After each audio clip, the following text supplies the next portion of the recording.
Hi guys, we have here the Carpal Tunnel Pain Relief Brace. Want to give you guys a quick look at the product. If you're looking to purchase this, please visit the link in the description below. Let's go ahead and unbox this quickly. Give you guys a quick 360 look at what the packaging looks like for those who are wondering. Let's go ahead and open this up for you guys here.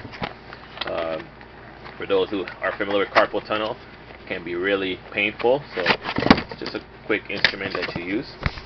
So this is what you receive in the box: instructions,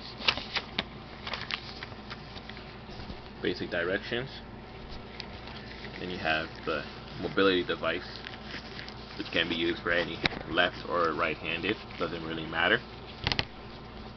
And you just have to strap this thing around your wrist really tight, which allows for